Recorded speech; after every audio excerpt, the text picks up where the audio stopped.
One of the biggest books that impacted me when I first started, because I just, of my generation, when I started in 1990, 1999, a book that impacted me back then was Rich Dad Poor Dad. How many guys agree that it's a very impactful book? Because it taught me the mindset. It taught me the difference between this guy, this dad, and what I should be taking in. When I read this book, Patrick had us read this book 10x. It taught me swag. It taught me attitude. It taught me the fact that I'm not necessarily wrong when I'm thinking, you know what, making $100,000 is really not enough money. In the city of Chicago, if you're not making $117,000, $120,000 a year, you run a red light, boom, you got a $100 ticket in your mail. I don't know how it is in other states, but when I'm reading this book and I'm thinking about making really significant impact, a big impact in my family's financial life, doing things necessary to get you ahead. For those of you thinking, man, you know what, this is great part-time income, I slid into this business on a part-time industry. But it's books like this that said, you know what, if I'm going to spend some time in it, what happens if I spend more time in it? If I take a part-time effort and I'm able to make this much, imagine if I could make a full-time effort, make a 10x income in my life. And when I'm talking about Grant Cardone, he's the author of 5 New York Times best-selling books. Not 1, not 2, not 3, not 4, but 5. Right? He's an international speaker, speaking about motivation, leadership, entrepreneurship, and finance. A top 5 social media expert in the world. By the way, if you're on social media right now, you should be at Grant Cardone and everything that you're hearing right now, right? He's the #1 live streamer in the world today. He's the CEO of the #1 sales training company today, which works with Fortune 500 companies such as Google, automotive manufacturers, Ally Bank, Morgan Stanley, millions of entrepreneurs nationwide. He operates 5 health companies with combined annual sales of $100 million.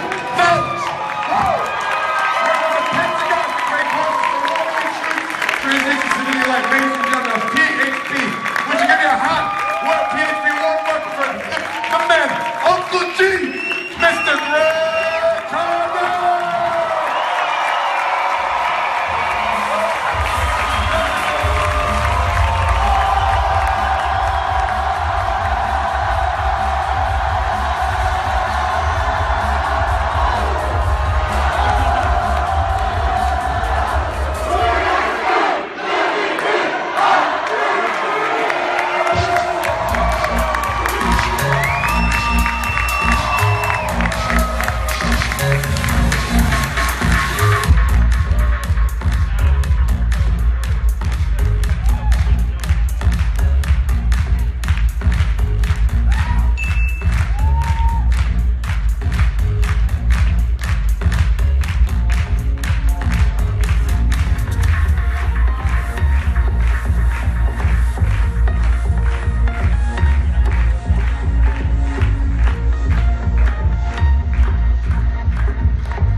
Patrick, Ben, David, where you at?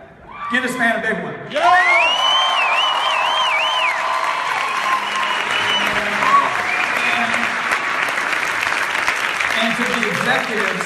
executives, to those people who had the foresight, the courage to put a company like this together.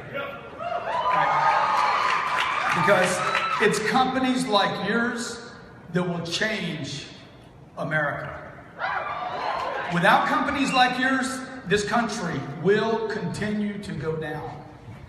It is the entrepreneur, not government, not politicians, that will save the fabric, the households in this country. If you've ever looked up the word economics 800 years ago was really talking about how to manage a household.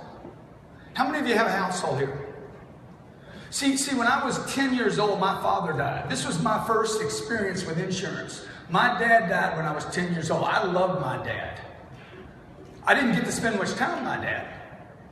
But I just remember between when I was born, whatever memories those are, you know, and then when I was 10, man, he died. And I remember everything in between. All I remember is this guy worked hard to take care of his family. How many of you have a parent that works hard? Yeah, many of you in a room, because they've been given bad information, will have to take care of your parents. And it's not part of your budget. And I'm talking to you today, but when I talk to you today, understand that I'm also talking to the customer that you're calling on every day. You understand? Your problems are your prospects' problems, right or wrong. So my dad dies. He knew he was going to die. He had been having heart conditions since I was born. I'm a twin. I'm an identical twin, and I got a lot of energy. A lot of it. Who's got energy? I like that, man. I got insane energy, okay? I had insane energy. When I came out of my mama, me and a twin boy, okay? Two little gobblers. I was 9 pounds and he was 8 pounds and she was 4 foot 11 inches. We got 17 pounds dropping out of a body that's like 100 pounds, maybe. Right? That's tough, man. You got to be committed, man. To all the women in the world that bear birth and life to children, give them a hand.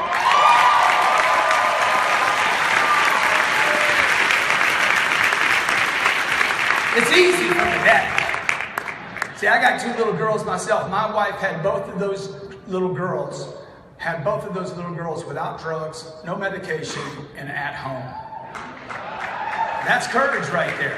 Okay? So my theme today is going to be about courage and commitment and what you're actually offering to people. Because I'm going to tell you right now, somebody told me the other day, he said, man, you could sell ice to an Eskimo. I'm like, dude, I would never do that. I want to sell good, noble products to people. All right? I am a good person. I have integrity. I don't sell anything. I don't speak at any event. There are events that we get, and I'm like, I don't want to work in that industry. I'm not interested. There's 7 billion people on this planet. I want to work with the good people. There's no shortage of people. There is, however, the impression that there's a shortage of time. So when my dad died at 10, he left enough insurance because when he died, the job died, the income died. 5 children. We were the youngest. 2 little 10-year-olds that are like, I want to go. I want to wreck stuff, damage stuff, hit stuff.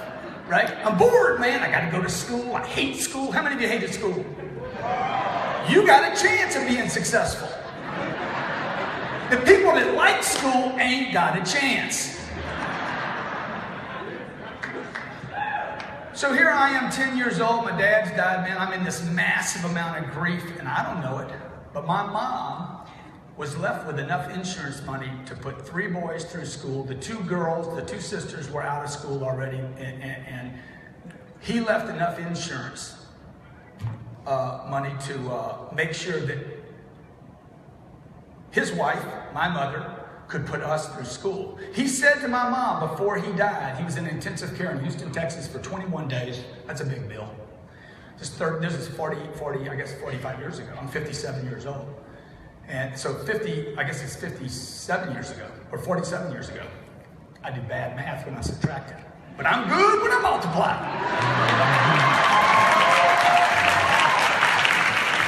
I never understood all the math classes. I'm like, why are you teaching me to subtract? I don't want to.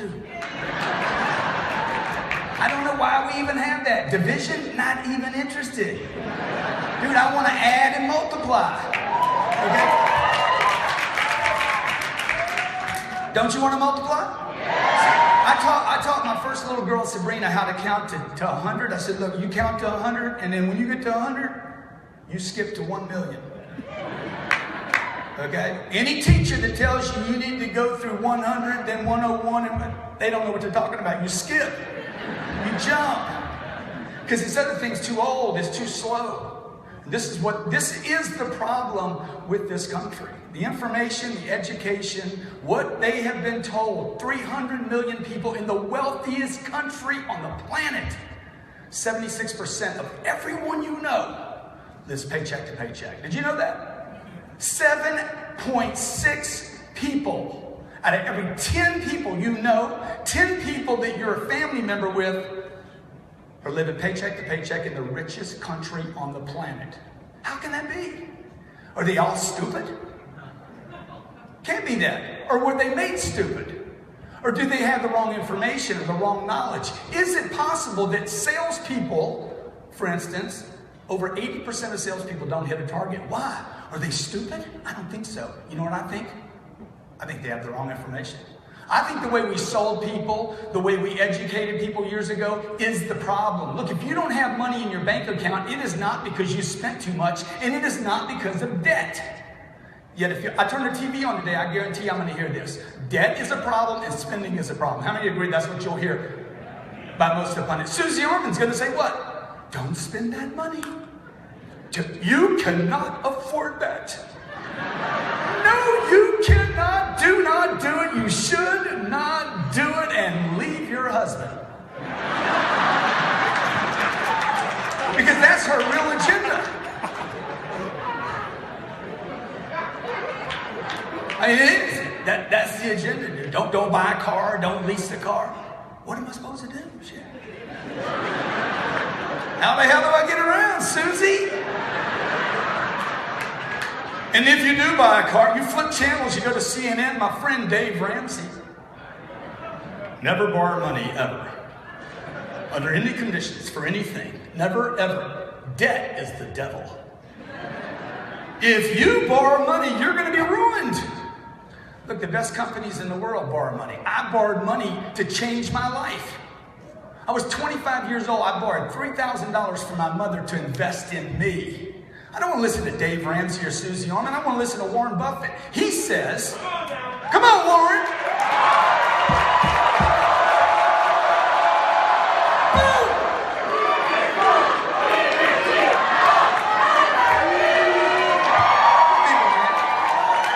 Did you pay me for this?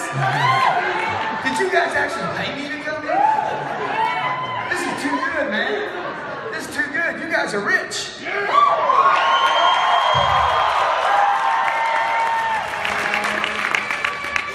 This is the deal. You want to be successful? Y'all talking about $100,000 producers? Y'all need to start thinking about being $100 million producers. Skip. The only reason y'all talk about being a $100,000 producer, somebody in your organization, no offense to anybody, everybody got an open mind here? Yeah. Give me a hey if you got an open mind. Good, but then be this open. Look, I was brought up middle class. My mother is struggling with insurance money. She's trying to get 3 boys through school and take care of 2 daughters, right? That's what most of America's trying. They're trying to manage everything. Oh, I'm trying to get it done. I got to clip the coupons. I got to save my money. Because she didn't know how to bring money in. Nobody has a debt problem and nobody has a spending problem. They got an income problem. America has an income problem. Look. As long as you're a good person, money will solve a lot of problems. It might not make you happy, but we ain't talking. This ain't the happy convention. Right? How many of you need more money? And there's nothing wrong with money, particularly if you have a noble product. In fact, if you have a noble product and a noble service, you should be paid money. Unless something's wrong with you. And maybe something is wrong with you. Is there a possibility that there's something wrong with you?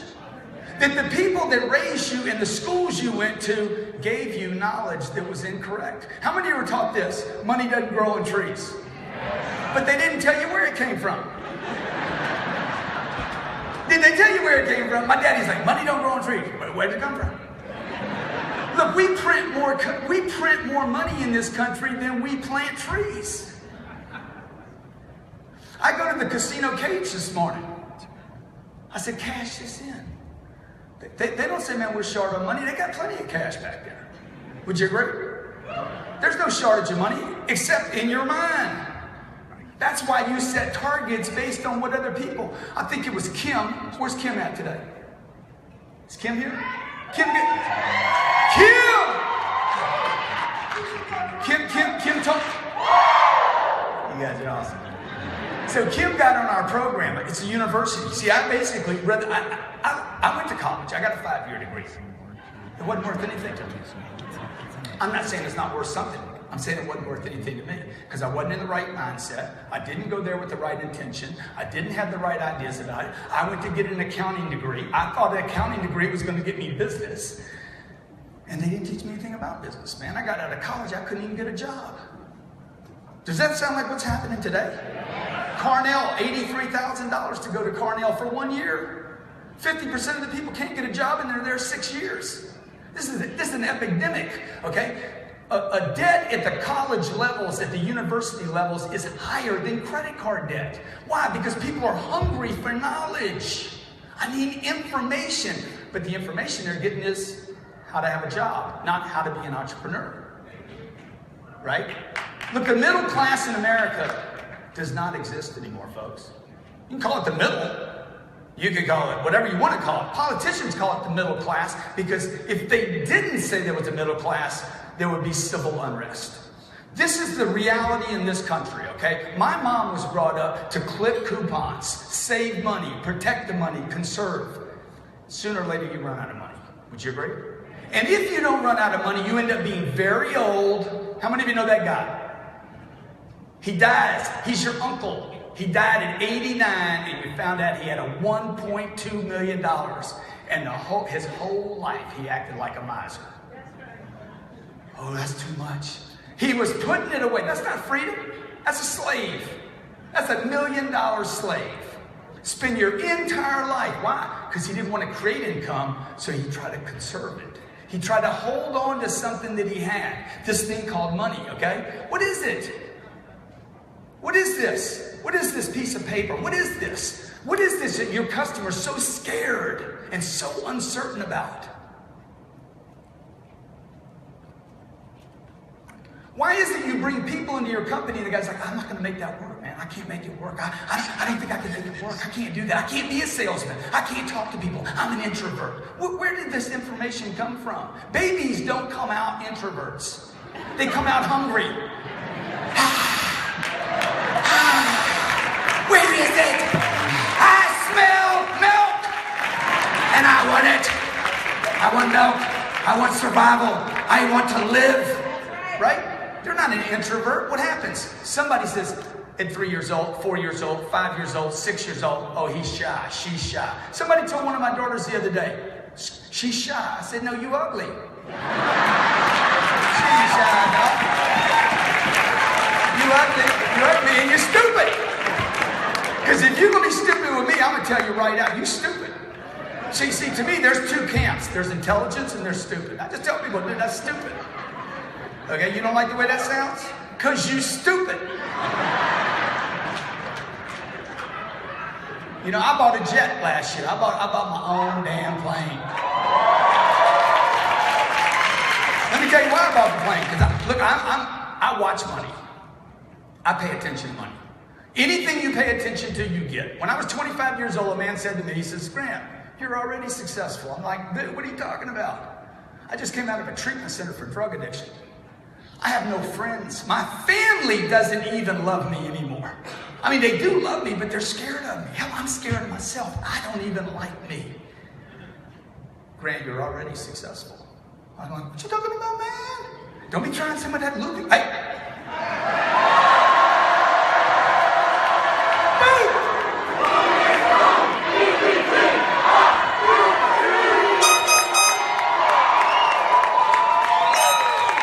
You guys are insane, man. So the guy said to me, Grant, you're successful, you are basically getting everything you put your attention on. Everything you put your attention on, you're getting, Grant. Just assume that everything you think about, everything you hear, every person you talk to, all the information you collect that you believe, you get.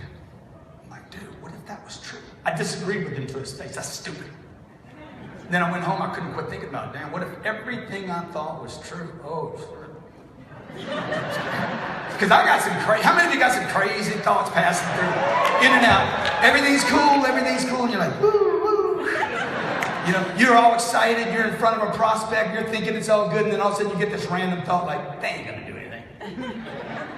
It's a waste of time. I should be home watching CNN. I'm missing a good movie. Right? You go home, you tell your wife, how'd you do today? That sucked. It's all right. It's all right. She crazy too. I go home to my wife, and my wife says, hey, how did we do today?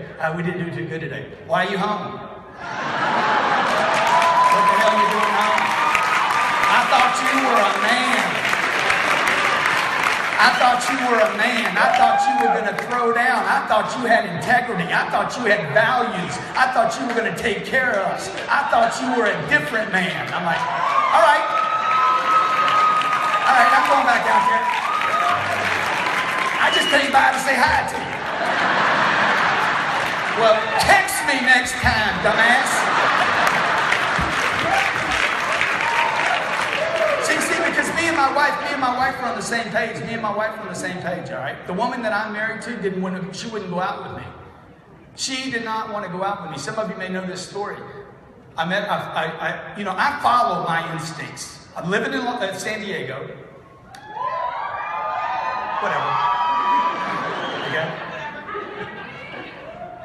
I have dated I'm single. I knew every woman in San Diego County. I'm a prospector. Okay, check it out, right? Check it out. One day I had this idea. Dude, you know what that guy told you when you were 25? You're already being successful.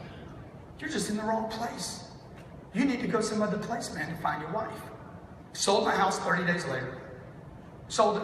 Sold everything. Just walked away from it. Moved to Los Angeles. Met my wife the first night I was there. As soon as I saw her, I'm like, woo!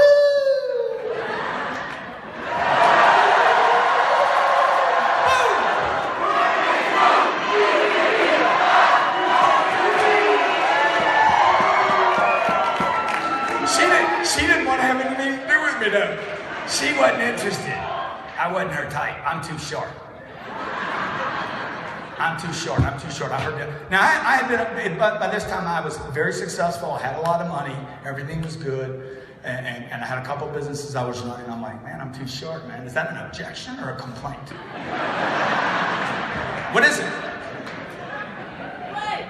It is not an objection. It's a complaint. I don't have time, it's a complaint. I don't have the money, it's a complaint. This won't work for me, it's a complaint. Okay? That's too much money for us to put aside each month. I'm already broke. It's a complaint, not an objection. If you handle it as an objection, you will only have a problem. Now, I only have about 60 minutes to talk to you today, so all I'm going to try to do is get your mind open. Okay? But I would love to spend more time with you in the future. Sales today, the thing that has made me the most successful, that has put me in a position to buy time in an aircraft. That's why I bought the plane, to buy time. Time is money. So what would you rather have, the time or the money? Why do you hold on to your money like it's so valuable? Sell or be sold. See, your mom and dad didn't teach you about time. They said you should manage your time. Why would you manage time? I want to create it. If it's that valuable, I don't want to manage time. I want to create time. Do you understand? I make time. I don't make excuses. You can't do both at the same time. You either make time or you make excuses. I can't see you tonight. Well, good. Then I'll come see you. I couldn't be there because I got to sit. My sitter, prospect, the sitter canceled on us. Good, I'll pick up the kids and you, I'll provide a sitter, solve the problem. Would you agree? You got Sell or Be Sold. This is a book that I wrote in 2009, and people told me they wouldn't publish the book for me because they couldn't sell the book. So I said, well, I'll publish the book. I took money I had, invested it in the book, and said, I'll sell the book. This is in the top 1% of all books ever sold on this planet, and it's never been on a bookshelf. How's that possible? How's it possible if the book has not been on a bookshelf and I sold it? Sell or Be Sold. How is it possible that the woman that wouldn't go out with me for 2 years or 26 months, how is it possible that she is now giving me babies? How is it possible that I got it wrapped around my finger? How is it possible that we're a perfect match when she didn't even want to go out with me? How is it possible that I would call her every 2 weeks, even though she wasn't interested, the same way I would call a client for 17 years? 17 years I've called the client. I still have not earned his business. You know why? Because I'm a man. Okay? Because I refuse to abandon my dreams. The man or woman that will abandon their dreams will abandon their families, will abandon their children, will abandon their marriage. Okay? So this is the way it works for me. Sell or Be Sold. When I got into my relationship with my wife, the first thing was this. The first thing was, hey, I am committed to my dreams first. Number 2, you come along. Now I'm committed to you. Number 3, the kids come along. That is the order in which I drop things. How many of you know people that drop their dream to take care of their kids? And you're abandoning your dreams. Why are you abandoning the engine of who you are? This was innate to you. It was innate. It was a natural thing. You had it when you were born. My purpose has always been to help people. My purpose early on at 6 and 7 years old, I wanted to write. I've always wanted to write. It took me 50 years to write a book. I wrote that book in 3 hours. Okay? It just came out. It had been sitting there. You see, this is just tied up in you. Success for me is not money. It's not a plane. I'm reaching for my potential all the time. I want to grab something else. I want to grab what's available to me. How many of you have more available to you than you're grabbing hold of right now? A manager once gave me a target. He says, your target for this quarter is X. I'm like, dude, how could you know what my targets are? You only know what your targets are, and you're having trouble with those. You don't set targets for me. I set targets for me. And I set it based on potential, and I almost always never hit it. I don't care if I hit it or not. I want to do better. The fact that she wouldn't go out with me, how about we go out? No, how about we don't go out? I knew immediately she wasn't interested. 2 weeks later, I called back. She doesn't take my phone call. 25 phone calls, she wouldn't take the call. Did not take a phone call. Went to voicemail. Every time, I'm getting closer. I'm gonna close this deal.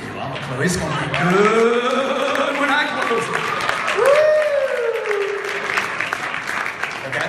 Her friend said, Grant, man, dude, it's 7 calls. She's not returning. You take the message. I start showing up at places where she is. I start dating her friends to make her comfortable. Whatever it takes. Whatever it takes, man. Whatever it takes, okay? Grant, it's like you're stalking her, Grant. It's like you're stalking. I say, it ain't stalking if it works.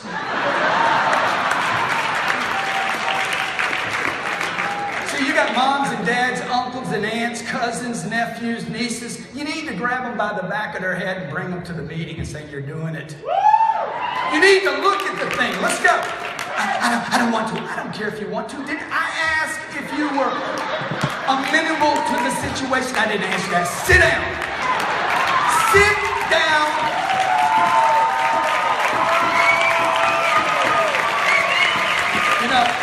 The guy that, you guys are great. Give yourselves a big hand.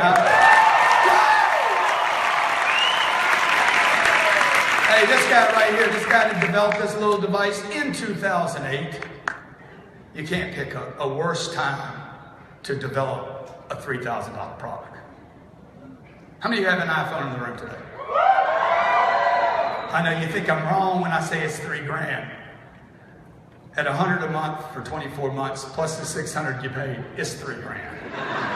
You got people investing more in their phones than they do their future. You got people investing more in their phones than their insurance. You got people paying for car insurance and don't pay for their own life insurance. Okay? I'll insure some stucco, but I won't insure me. Because I don't believe in me. So I end up getting exactly that. Because you're operating with bad data, man. 76, most of America's operate with bad data. The only people in America that have the right information are the top earners in America. Everybody else is screwed up. There is no middle class. All that's just garbage, folks. There's no middle. There's poor people, scared people, people with money too. People that got money. I know people make 400 grand a year, they're broke.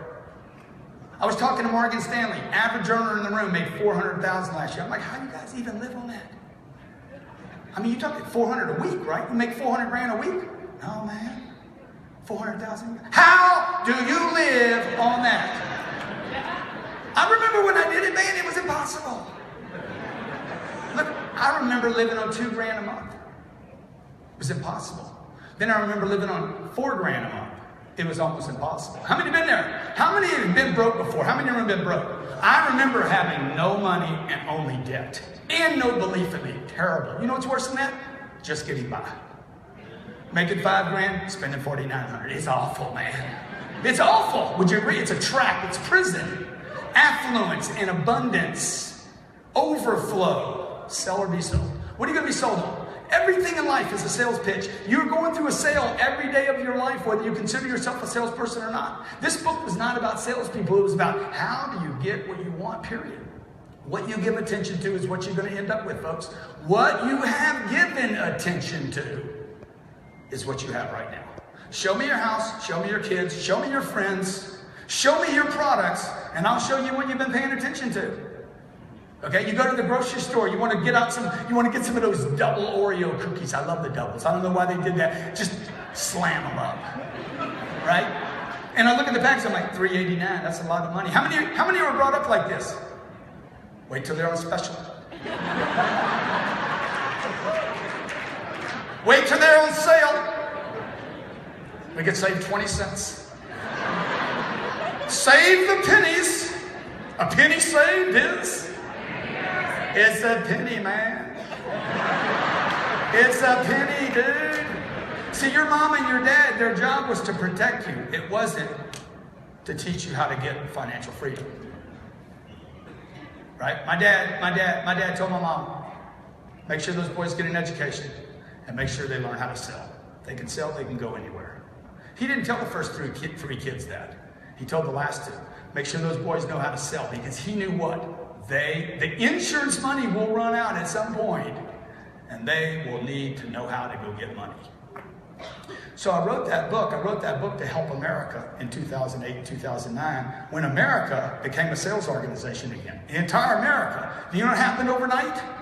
Overnight, 2009, saving rates in America went from under 3% to 12%. They went 4 times. How is that possible? Incomes didn't change. Savings changed. Why? Why all of a sudden Americans quit wasting money overnight and they have 12% savings rate in this country? By the way, we're back down to below 3% again. The people you're calling on need you to sit them down and do what they haven't done. Because they're not going to do it without you, folks. 24 hours a day, they're getting hit with how to waste money. People will waste money on anything, Oreos, but wait till they're on sale. Right? They're wasting fuel went down, we can get more gas now. Okay? You got people that waste things on everything except they won't invest in themselves. How many of you have seen that before? You got your friends won't look at new things because they've given up on themselves, because they're not sold anymore. They've had experiences where they failed. So a second book I wrote was called Closer's Survival Guide. This was a book about how to survive through closing transactions. Because notice, when I sell somebody to go to the meeting, have they closed? Where does the transaction take place? In the sale or in the close? In the close. If they don't close, you didn't help anybody. Until they put the phone in my hand and we transact, I get a phone for the money I exchanged, right? Let's see what you know about money. I give them this money, $300 or whatever that is. It might be more than that. It's not my money. Is that my money? Whose money is this? This is somebody else's money I'm holding on to. The money you have in your hand, you got to quit calling it yours because it's not. It's somebody else's. What's the purpose of this money? To grow your business so you can multiply money. And then grow your business so you can multiply money. And so you can grow your business and help people. You can't help people if this is your last 500. You can't even help yourself. Money won't make you happy, but it'll give you choices. Would you agree with that? How many would like to have some choices? How many have been unhappy without the money? Okay? The guy says, money won't make you happy, Grant. I'm like, dude, you ain't got any money. Quit giving people advice on it. Get advice from people that have the things you want and disregard everybody else, folks.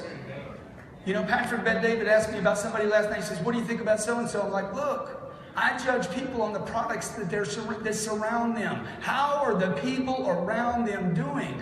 I can judge this company based on the products in this room. This is a noble company.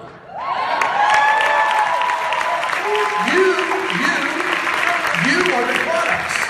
Okay? So I'm a dad. I go home. Elena finally goes out with me one time after 26 phone calls. Why? Because I'm committed to me. I know we're right.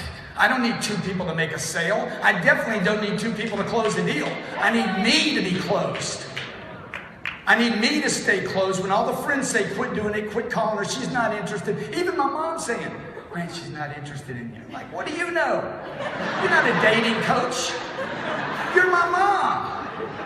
You fed me when I was a little boy. Your job is not to figure out who my wife is going to be. Every business, I have 5 companies now. We'll do 100 million this year. I started every one of those companies with no money. Zero money, man. Just hustle and grit and courage.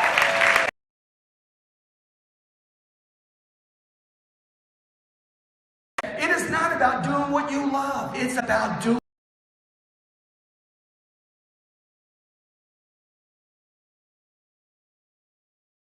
whatever it takes to make your dreams a reality, to be closed and stay closed. If you're not closed on your product, if you're not buying your own product, why would you expect anybody else to? Man, $400 is a lot of money. Your prospect says to you, $400, do it. Listen to me, man. You're 32 years old. You've been trying to save money for 20 years and you hadn't. Do it and do it now. I don't need anything special here. I'm not going to be empathetic. Quit being stupid. Write the check. I don't know if the compliance guy likes that or not. But I know this. Look, if you believe in what you're selling, how many of you believe in what you're selling? Then close the deal. Then close the deal, okay? Learn to close and you'll never be without work. You'll never be without money. You'll have an organization that is booming in affluence. You'll have a pipeline full. You'll have appointments filled up, right? A group called me yesterday. I'm actually trying to do a deal with CNBC, and the guy says, I'm interested. I said, good, I'll be there tomorrow. Call me back. I'm flying into New York tomorrow. What am I trying to do right now? By the way, I was supposed to be here today. I'll fly into New York tomorrow. I can be there tomorrow, Mr. Ackerman. Okay, how does that work? I can't do tomorrow. I was going to be here anyway. I'm trying to close the deal. Let me close the deal. I'll figure out how to be in 2 places at one time later. Right? Some of you in the room are like, hey, I can see you at 4 o'clock on Tuesday, right? And the customer says to you, I'll see you at 4 o'clock on Tuesday. Let me look at my calendar. Like you're so busy. Dude, that is so old. That is so old. And it's dishonest. It's dishonest, man. You want to see me Tuesday, 4 o'clock? I give you Tuesday at 4 o'clock. Agree to it. Done. Done. I'll call you if something changes. If there's an earthquake between now and next Tuesday morning there's a massive earthquake and I can't be there, you think everybody will understand? Commit first, figure the rest out later. Close the deal right now. Fill your calendar up. Your calendar's got the devil all over it. White space on a calendar and you will meet the devil. You don't need to die, okay? You go 2 or 3 days without anything going on, how many of you start having doubts? You're in hell. Oh my God, this isn't going to work for me. There's nobody coming in. I'm not going to hit my target. Okay, I know what I'll do. I'll lower my target. Dude, that's the devil doing that, man. That's a criminal. Never, ever. If you're taking notes, never lower a target. Never lower a target. Never lower a target. Your mom and dad would tell you to lower a target. A manager might tell you to lower a target. Be reasonable. Be reasonable with yourself. Just bring it down a little bit. No, man. Criminal products are created like that. A guy sees a girl that he wants. That's the girl. She says no. He goes to another girl. Right? Gave up on his dream. If you're going to give up on your own dream, how are you going to build an organization? That second girl won't go out with him. He just moves it down a notch. She won't go out with him because he's on a roll now. He's on the loser's roll. He goes home and he's by himself. And pornography is created. That's how the pornography industry was created. The pornography industry basically made you believe you can't have what you want. How do you think credit cards were created? I can't get the money I need, can't get the money I need, can't get the money I need, can't get the money I need. Visa says, how about we give you some money? How about this? No application fee. And no interest. How about it, man? You know why? Because your pipeline wasn't full. See, I use credit cards. They don't use me. I use Facebook. It doesn't use me. Where's Jared at? Jared, what do you got on Facebook right now? There are 12,100. It's 12,100 people watching this event right now with you. Give them a big hand, right? I might develop my own organization right here today. What are we going to call it? We should just call it nobility. The nobility.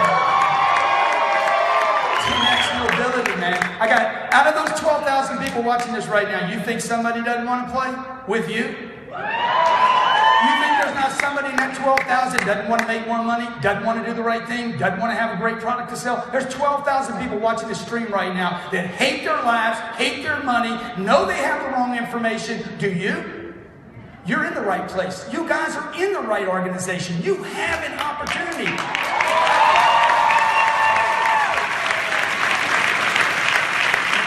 The question is, I wrote this book called If You're Not First, You're Last, okay? Most people think this is a race. The book is about competition. The book is about domination. It's about owning a space entirely.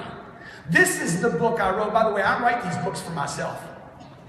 I don't write them for you. I write them for me. I wrote the books to figure out my problems. Every book I've written was written out to figure out the problem I was having at the time. I was trying to expand my businesses. I'm like, what's going on here? People forget about me. How many of you know this? How many of you know the biggest problem in business today? The number one biggest problem with growing a business. There is one biggest problem, and that's it. Solve that when you solve everything. Who knows what it is? Obscurity. That's it, sir. Give that man a free gift. Give that man a big hand, too. Obscurity. I write about obscurity in this book, okay? This is when I discovered social media. I'm like, okay, how do I get out where everybody knows me? How do I get out where I am first on people's mind every single day of the week? How do I get people to think about me, not the product, me first? If people don't know you, they will not flow you. If people don't know you and trust you, have heard your name over and over. How many of you know the name Jeff Foxworthy? I'm in Los Angeles. I'm driving my car. I'm going down to work. We just had our first baby. I'm like, oh man, I'm good, dude. I live next to Leo DiCaprio. I noticed my little baby. I'm like, man, her eyes, man, they ain't the same color as mine, man. I told my wife, I'm like, man, that got a little Leo look on his face. She's like, oh, come on. And Leo, literally, we were in the kitchen, and my wife would be doing this. She'd be looking at Leo out the window. Who are you looking at? Leo. At least you got good taste. At least you pick winners. See, I'm not a jealous guy. Why would a guy be jealous? Yeah. And I'm a good husband, and I'm a good father. So even if the little girl's not mine, it don't matter to me, man. It don't matter to me. I'm going to be a good father either way. They wanted to do the test. They wanted to do the little test, to see if there's anything wrong with her. I'm like, why are we going to do the test, dude? I ain't getting rid of her. I don't get rid of stuff, dude. I commit.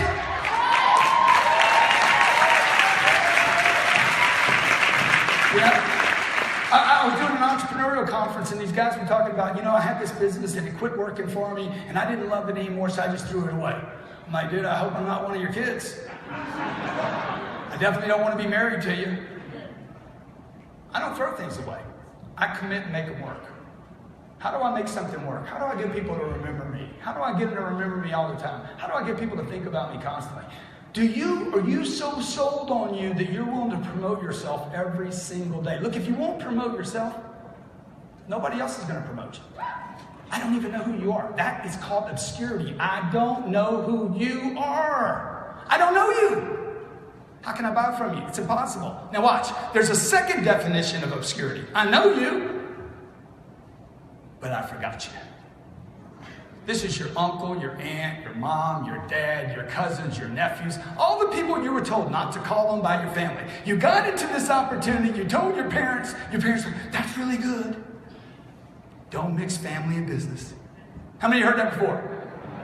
Hey, I'm going to go see uncle. Don't talk to your uncle about this. Man, your mom's got the wrong information.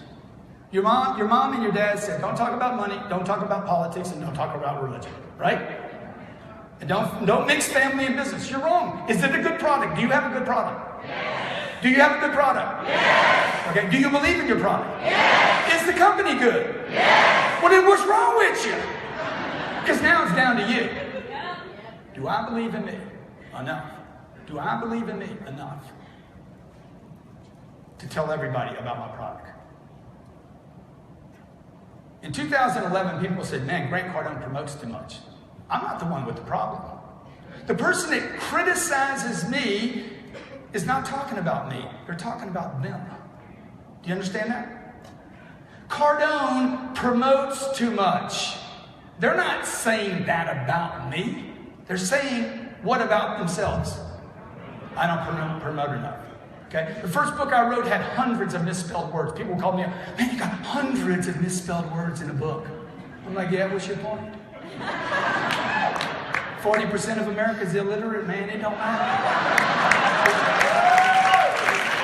84% of all books are never even finished.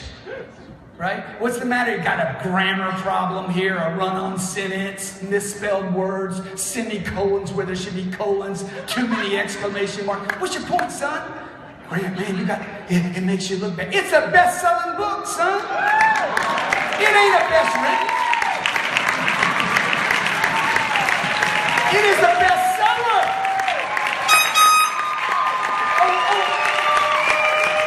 Oh, by the way, how many books have you written, punk?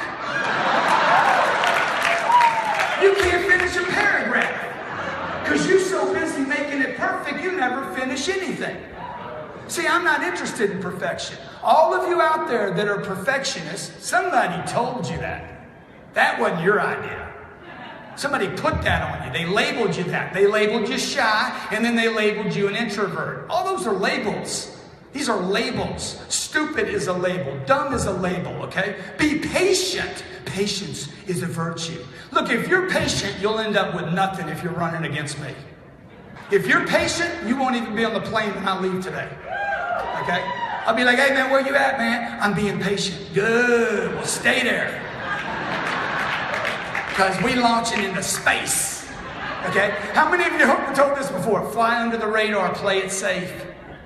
See, you can't orbit, man, if you're playing it safe, okay? You're in the car, you're driving down the street, and your wife or your husband's like, be careful. How many of you tell that? How many of you heard that your whole life? Be careful. How many times do you think you heard, be careful, be careful? How many parents in the room? How many got kids? And then you pass the information on to your kids. Be careful, be careful, be careful, be careful. And now everybody's terrified. See, I don't teach my kids how to be careful. I teach my kids to be dangerous. I say, you got to be dangerous, dog. You don't want to get hurt. You don't want to get hurt. Be dangerous. Be the most dangerous person in your environment. ISIS won't even jack with me. Bring it on. Come on, man. Bring your sword over here. Let's roll. See, you got to be dangerous, okay? You got to be dangerous. You can't be careful. In business, if you want to grow your business, you got to be dangerous, not careful. Nothing comes to anybody as being careful. What you doing? What you trying to protect? Nothing. You ain't got nothing. What do you have? You got $100 million sitting in a bank somewhere. You got $100 million in investments. Be careful. Until then, take some risk. Would you agree? Which would mean you probably don't need a home. It's a big drink. It's a big scam, man. Get a house. Settle down. Get you a fence, a TV, and a remote control, and everything is going to be hunky-dory. Just go to church once a week for 1 hour, and everything's going to be fine. Be grateful for everything you have and that you're not in India. Dude, what is that? That's the middle class. The entire middle class is based on a concept of comfort. Okay, now I know this is a tough conversation for some of you here, and to hear right now. You're like, dude, what's happening? You know what's happening right now? I'm hitting against all that garbage that you got put into you that held me down for not 20 years or 25 years or 30 years. It held me down for the first 20 years I was in business. I didn't wake up until I was 45 years old. I had 3 companies working. None of them were hitting on the possibilities of my potential. Because I was still dealing with all this, be careful, take it easy, money's important. Money's not important. You're important. You're important. Your family's important. Your dreams are important. These are the things that need to be first on your mind every day, not last. It's either the first or it's last. My dreams are first every day, then my wife, then my kids. I can take care of my wife and my kids now. Would you agree? I abandoned this. This is the fuel for who I am. I abandoned this dream. And then I can't take care of them. And then I'm going to tell them what? It's all right that you didn't win. No, it's not all right if you don't win. You need to win. How many of you need to win more? Okay? If you don't control your environment, folks, somebody else is going to control your environment. You guys that run teams and run organizations, if you do not control your environment, someone else will control your environment. You are being controlled in your environment right now. CNBC, CNN, MSNBC, the parents, the kids, the Twitter, the Facebook, the YouTube, the Google, the Snapchats are your environment. Your friends and your relatives, your uncles, your aunts, the garbage dump called planet Earth that you live on is mostly broken people. So you got to decide, am I going to be one of these broken people? What's the tire for, by the way? I keep wondering, dude, what's the tire for, huh? What's that about, man? Oh, okay. See, we are all stupid at some point. I'm like, man, I see Grand Prix I'm stupid all the time. I just don't want to stay stupid. Huh?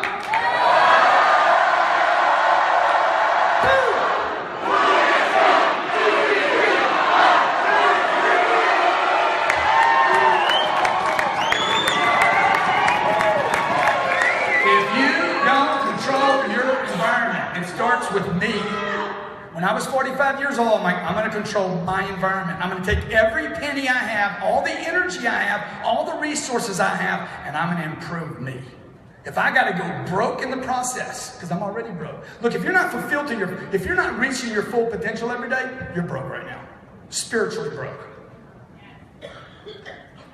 Why would you be satisfied? God, what? Hey man, let me do a sky. How about I do up stars? He could have stopped. He didn't, man. He's like, how about some mountains over here? How about butterflies? He didn't stop, man. And then it got all complicated because he's like, okay, now we need some ants. And we need something to eat the ants. Right? He didn't stop, man. He didn't stop. You know, the books over time say the cat worked for 6 days and then took a day off. Now, I don't know if you believe that or not. But I know it would be important for you to tell the people in your organization that are taking 2 days off. Because they take twice as much time off as God did. And I don't understand it. I'm like, what you doing, dude? You're taking Wednesdays and Sundays and you don't work most of the time you are at work. Huh? What's wrong with you? You want to start, dude? 76% of all Americans live paycheck to paycheck. You're talking to a guy that's working in your organization. Is that who you are? Then go home and tell your wife that's who you are.